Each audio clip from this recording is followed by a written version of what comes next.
Hello, Fellowship Church and friends. I'm glad you're joining us as we talk about chapter 12 this week. And the topic is that Jesus is a tender friend. So we're kind of bouncing back and forth between talking about Christ's heart and just who he is in himself, and then how that truth plays itself out in the way he relates to us. And this chapter is so encouraging as the author, Dane Ortlund, starts by talking about how Jesus calls himself a friend of sinners. In fact, he actually just repeats what people who are attacking him say, that others say that Jesus is a friend of sinners, but he doesn't correct them because it's true. And Ortlund goes on in the chapter to highlight 2 or 3 different places where Jesus calls himself our friend, and how because he's our friend, he loves to reveal what he's doing to us. He loves to let us in on the truths and on God's activity in the world.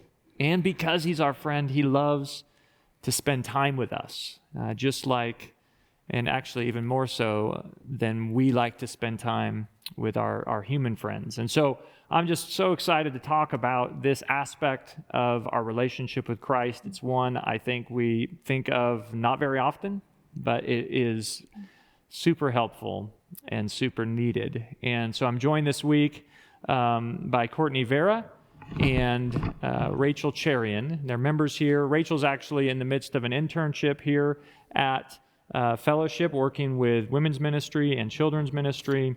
And so thanks for being here. Thanks for being willing to talk about this chapter with us. And I'm going to ask you a few questions. The first one I want to start out with is, what does it mean that Jesus is a friend of sinners? And how should that truth, if we understand it, shape our view of ourselves and our view of others? Yeah, it's a great question, Mark. Like you said, friend of sinners was never a compliment that was given to Jesus. Dane says it was a contemptible calling. And so it's sort of like a condemnation on someone. You get the feeling that, you have this great athlete in the field, does something great, and instead of a compliment, he gets this mean name calling. But he turns around, and it is not a put off. He kind of says, he owns it and says, yeah, I take that as a compliment.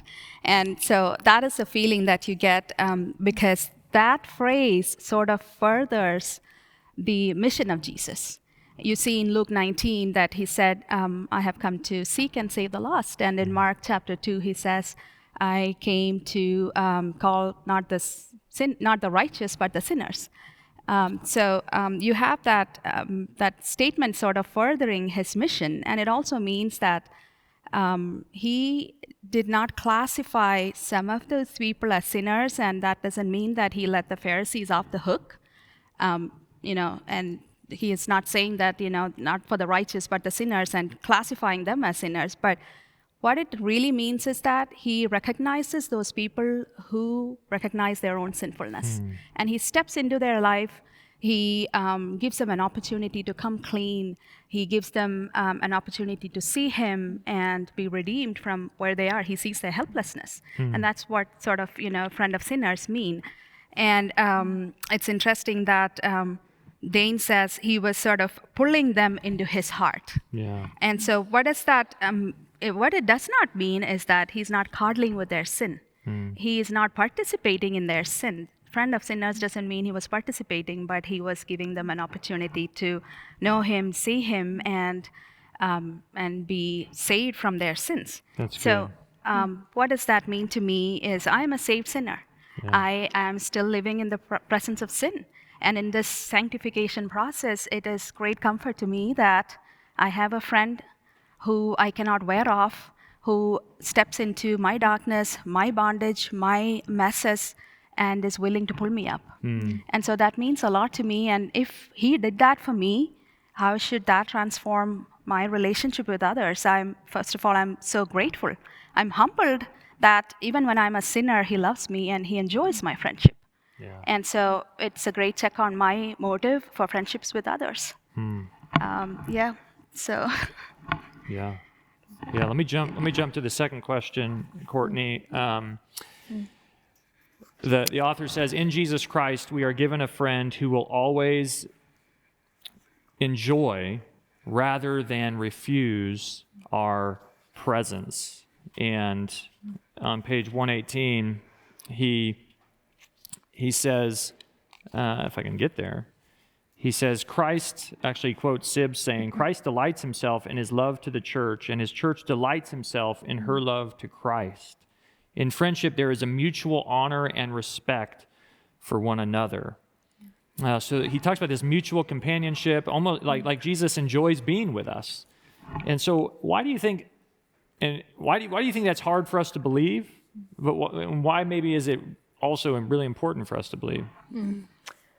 Well, I can't speak for everybody, but I do think generally Christians struggle to just rest in and believe that we are righteous by faith.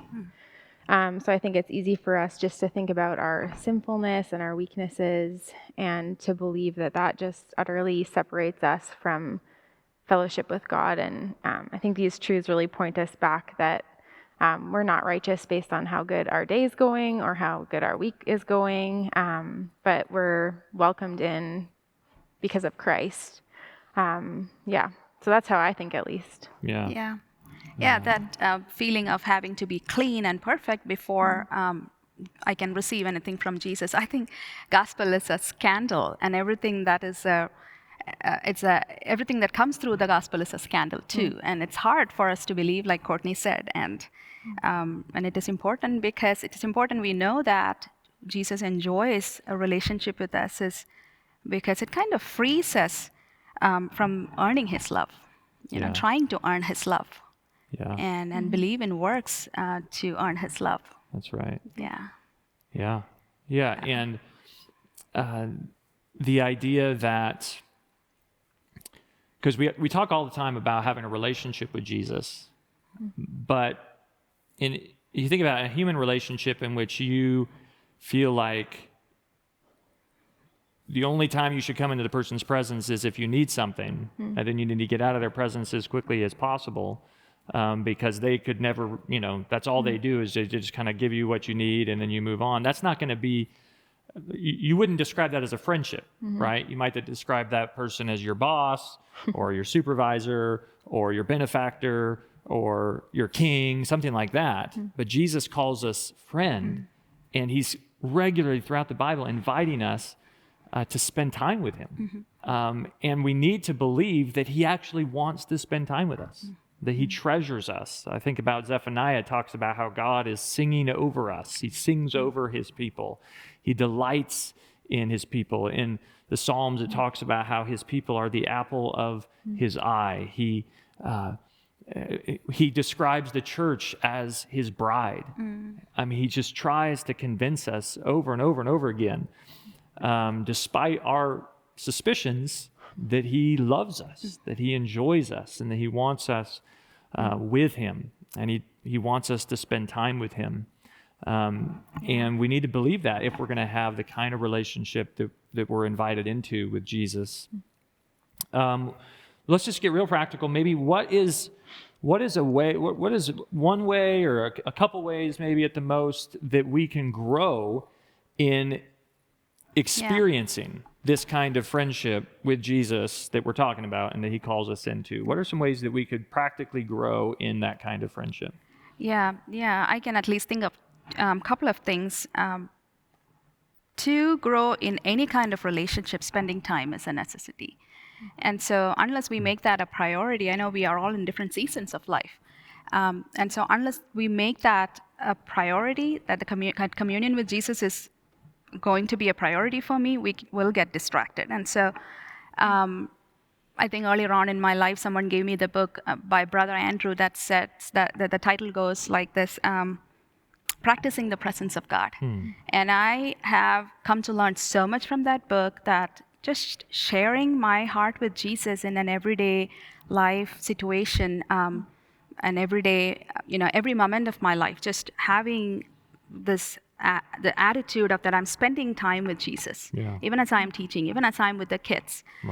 That has become a part of my life. And so I think, just taking my burdens to Jesus, spending time with him, reading the Gospels, knowing his heart, how he acted, how he talked, how he was moved with compassion, just getting to know his heart more and more. Yeah. And also just walking with him by making him a part of our lives. That's good. So, yeah. Yeah, so spending time and just being consciously engaging with Jesus Right. throughout the day, whatever Yeah. you're doing, and then also diving into the Bible Yeah. and getting to know The what Gospels, he's like. yeah. And the Yeah. Gospels especially. Yes. Good. Yeah, I had a mentor one time say that he's always in a gospel. Wherever he's at in the Bible, and I'm not saying I do this, but this was a recommendation. Wherever he's at in the Bible, he's always going to each day spend at least read a paragraph just looking at Jesus and his time on earth. Yeah.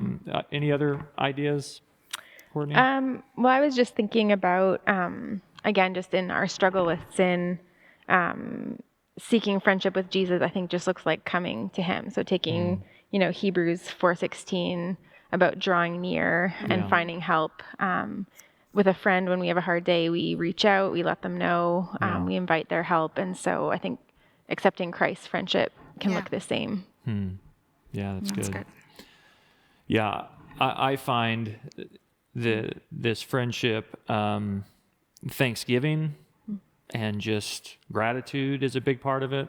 Like I find myself delighting in my kids or my wife or in my work or in a sunset or in the stars sometimes. And I just love to talk to God, about those things and just say, this is amazing. Well done. Thank you for making this and just interacting with him, receiving these things as gifts from my God, but also from my friend who loves for us to delight in these things he's created. Last thing, how can understanding, experiencing, growing in our friendship with Jesus maybe impact our human friendships or even a lack we might feel in our human friendships? Well, I think we can all think of times where there's sort of a dry season of friendship, maybe related to a move or maybe a pandemic. And then there's other seasons that friendship is much more rich. And I think in both, we can experience different aspects of friendship with Christ, and we ought to. So in drier seasons, I think drawing near to Christ, knowing that he's present, knowing that he can identify with us in loneliness. You think of, there were seasons where he had lots of friends and disciples all around him, and then there was that night where he was betrayed by everybody. So again, Jesus can identify with us, and he knows our deepest heart. And so, we can always go to him in those seasons of dryness. And then in seasons of abundance and friendship, I think seeking Christ to still be the first in our life is super important, that we don't lean too heavily even on really great friendships and turn those things into idols or those things into, we always tell friends our struggles first and we're not going to Christ. So I know in my own life I've experienced all of those things at different seasons, and Christ is the friend who is constant and understands it all. Yeah. Yeah, I like what you said about that dependency on people, and that's something that I think everybody can relate to, that toxic dependency that we bring to people. It's because we haven't yet understood what a great friend Jesus is and how he can complete us. In John chapter 15, he says, "Greater love has no one than he who has laid his life for his friends."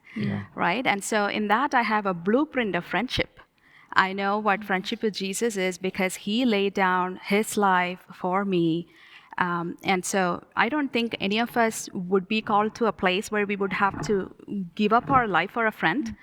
But there are life-giving acts that we can give and do for others. So That's friendship good. is basically a life-giving act because that is a model that he has showed good. us. Yeah, so we can learn from his friendship. And I Right. think the closer we are to Jesus and the more we're relying on him, enjoying him, the better friends we're going to be able to be. Yeah. Right? And we're going to see the goodness of that. Yeah. And in those times which we all face where we feel lonely or feel like our friends let us down, God uses those times to push us closer to Jesus. I just want to close with this paragraph from page 120. Christ's heart for us means that he will be our never-failing friend, no matter what friends we do or do not enjoy on earth. He offers us a friendship that gets underneath the pain of our loneliness. While that pain does not go away, its sting is made fully bearable by the far deeper friendship of Jesus. He walks with us through every moment. He knows the pain of being betrayed by a friend, but he will never betray us. He will not even so much as coolly welcome us. That is not who he is. That is not his heart. All right, that's chapter 12.